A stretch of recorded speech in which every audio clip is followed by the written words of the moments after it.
Hello everyone and welcome back to the EDH Jank Center, your source for everything Commander and everything Jank. I'm your host Jordan or Prairies, you can call me either, and today we got another list. This time we're getting old. Well, relatively. The list I have compiled for you guys today is top 10 cards from before I was born. I am a Pisces born in 1997, which means we are going to be looking at all the sets from Visions backwards. These are not in any particular order, these are just 10 cards from the olden days that I really think are sweet. So without further ado, let's dive in, shall we? Just an FYI before we get started, guys, I'm going to be reading probably the Oracle text from Scryfall more so than the text on the original card, just because the Oracle text is a bit clearer and more concise. With that being said, let's go on to our first card of the day, which is Equipoise, 2 and a white enchantment from Visions. It says, at the beginning of your upkeep, for each land target player controls in excess of the number you control, choose a land that player controls. Then the chosen permanents phase out. Repeat this process for artifacts and creatures. While they're phased out, they're treated as though they don't exist. They phase in before that player untaps during their next untap step. Okay, so what? This effect is crazy. There are lots of applications for this, but what I want to point out today is its strength in Voltron strategies. So to simplify that text even more, if our opponent has one more land than us, we can select one of their lands and have it phase out so that they're down 1 mana, or they're on par with us essentially. But I don't care about the lands, I don't care about the artifacts, I care about the creature aspect of this card. A Voltron strategy consists of building up one creature on your board with auras or equipment or +1/+1 counters, what have you, and swinging out at our opponents for lethal combat damage. But sometimes it gets difficult. Even with some forms of evasion, our commander or our Voltron target won't be able to get in for damage because people will have a lot of blockers. Token decks are great at being able to stack block and then make more tokens on their turn.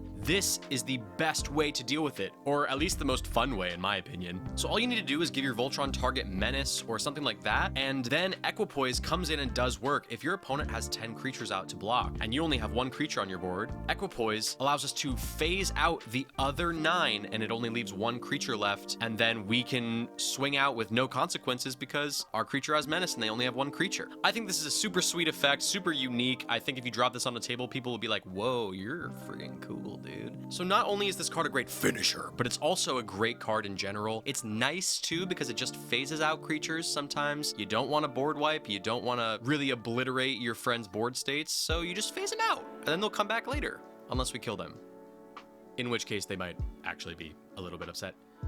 Moving on. Our next card up today is Vanishing, 1 blue mana enchant creature from Visions. You can pay 2 blue, and enchanted creature phases out. While it's phased out, it's treated as though it doesn't exist. It phases in before its controller untaps during their next untap step. Speaking of Voltron strategies, this is another great card for Voltron strategies, but also in a broader sense, it's just great protection. If you're running blue in any way, especially mono blue, there are commanders that you definitely want to protect. And I love the idea of phasing them out, especially if they are a Voltron commander, because equipment and auras that are already attached to a phased out creature stay attached to them. So when they come back in, you don't have to re-equip anything, the auras don't go away, it's like it never existed, and then it comes right back in. I also love the fact that this can be activated at instant speed, and it's under 50 cents, kiddos. Cop this card. Cop it. Buy it. Bop it. Okay, next up we got a much more flavorful choice. Mindbender Lion, 1 green mana, summon Lion from Mirage. If Mindbender Lion attacks, defending player may pay 1 blue mana to have it deal no combat damage this turn, and it's a 2/1. Now, I have a whole series about finding homes for janky cards like this. It's called the Bulk Pile. I'll leave a link for that right here. But I just really wanted to spotlight how pensive and sad this lion looks. This is probably what I looked like listening to My Chemical Romance in middle school. Emo bands still slap though, I still listen to them to this day. I will tolerate no slander to them in the comments, so don't even think about it. Anyways, let's not disturb this guy any further. I feel like all my yelling has really messed up his thought patterns. Alright, coming up next we got Mindbender Spores, 2 and a green, summon wall from Mirage. It has flying. Whenever Mindbender Spores blocks a creature, put 4 fungus counters on that creature. The creature gains. This creature doesn't untap during your untap step if it has a fungus counter on it, and at the beginning of your upkeep, remove a fungus counter from this creature. For those of you who have been watching my channel for a while, you know I love this card. I put it in my Minsk and Boo Spider and Wall tribal deck. I'll leave a link for that right here. It's very fun. But I will keep singing its praises until the day I die because I think this is such a great defensive card. So at its least optimal, this is a card that does not ice anything with Vigilance because the creature it prevents from untapping needs to already be tapped. But I'm not worried about that, so its actual least optimal play for me is it just blocks 1 creature and ices it for 4 turns. That makes this card one of the best chump blockers out there.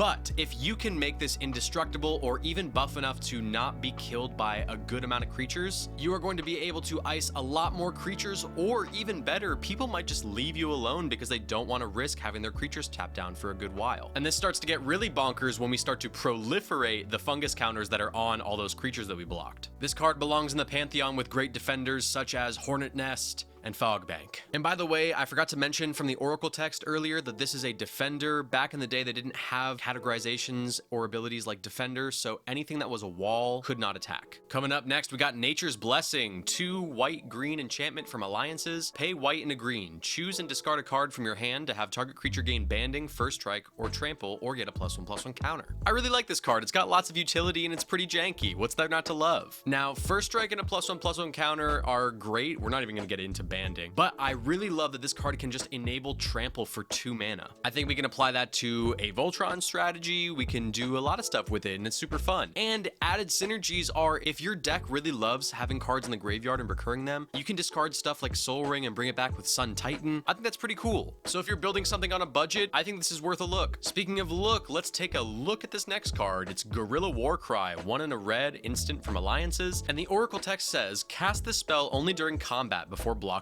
are declared. All creatures gain menace until end of turn. They can't be blocked except by 2 or more creatures. Draw a card at the beginning of the next turn's upkeep. So aside from this cutie art, I really love this card for combat decks in red. So you move to combat, you maintain priority and cast this, you give all your creatures menace, all for 2 mana, and you deal a ton of damage to your opponents. Oh, and then you get to draw a card at the beginning of the next turn's upkeep. It replaces itself. What's there not to love about this card? And at 13 cents, I'll be picking up a copy, and I think you should too. Okay, next up, we got High Tide, 1 blue mana instant from Fallen Empires. This is the version that is under $1, because you know in the EDH Jank Center, I'm always trying to help your wallet. It says, until end of turn, all islands produce an additional blue mana when tapped for mana. I mean, yeah, this is pretty simple. You know, it doubles both your blue mana and your opponents, but hopefully your opponents are tapped out, and you get to use all the double mana and keep it all for yourself. But yeah, guys, jokes aside, this makes for some super explosive turns. I'm not gonna go into too many of the details, but doubling all your mana in Magic the Gathering is very good. And I just love the fact that you can still get this card for under $1. Okay, here we go. Next card, it's Wall of Vapor, 3 and a blue, summon Wall from Legends. Prevent all damage that would be dealt to Wall of Vapor by creatures it's blocking. It's a defender, and it's a 0/1.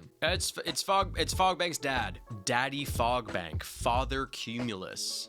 And what's really cool about this card, actually though, jokes aside, is unlike Fogbank, his son, you can actually buff up Wall of Vapor because it doesn't prevent combat damage that it deals, only the damage that's dealt to it. So throw some equipment on that guy. Throw some +1/+1 counters. Get freaky with it. And please, dear God, if there's someone watching who's played Wall of Vapor and Fogbank in the same game on the same field, let me know. Let me know in the comments how it feels. I can only imagine. You better duck and run for cover. We got Active Volcano coming up next. 1 red mana instant from Legends. Choose 1. Destroy target blue permanent or return target island to its owner's hand. I just love this little blue removal guy. So first of all, it reminds me of the short that played before Moana, which was so freaking good. But at 1 red mana, I don't mind this being dead in hand if we're playing against no blue players, but more than likely, we're gonna be playing against someone who's got blue, and anyone who's got blue has probably something problematic, and this will allow us to destroy any target blue permanent that includes lands. I think this is especially valuable in mono red decks, because in mono red, we don't have a lot of access to permanent removal like green, for example, does. So I think this belongs right in the family with Red Elemental Blast. But before we blast off into our last card of the day, I'd like to thank you guys for watching, and if you dig this content, consider joining the Patreon. The link is in the description. We got lots of cool stuff going on for patrons, including a patron-only Discord where we have chats about our favorite cards, we talk about spoilers, we talk about deck techs, and we play the occasional spell table games. So if that interests you, go and check it out. All your support helps me make more videos like this for you guys. Okay, our last card of the day is Goblin Shrine. 1 red, enchantment aura, enchant land. As long as enchanted land is a basic mountain, goblin creatures get +1/+0. When Goblin Shrine leaves the battlefield, it deals 1 damage to each goblin creature, and it's from the set The Dark. I just really love the tribal and unhinged nature of this art. First of all, I think it's so compelling. But I also wanted to bring up the fact that I used to have a Krenko Tin Street Kingpin Voltron deck that this did work in. This is more than likely not going to get targeted because in a Voltron deck, especially centered around goblins, your opponents are probably going to be targeting lots of other things that are problematic, leaving this to be an under-the-radar anthem effect that can get really dangerous really fast when you've got a lot of goblin tokens. And just like that, guys, we've reached the end of another video, and I would just like to say for the record that no matter what age you actually are, Magic the Gathering is a beautiful game full of strategy, fantasy, and fun, and canon should be played by people of all ages. But yeah, guys, if you like this video, make sure you give it a like, subscribe to the channel, and comment down below what your favorite cards pre-1997 are. Are there any cards that I missed? And what cards would you like to see in a list next? I'm always down there interacting with you guys, so come on down and have a chat with me. Alright guys, thanks again for watching, and I'll see you on the next video.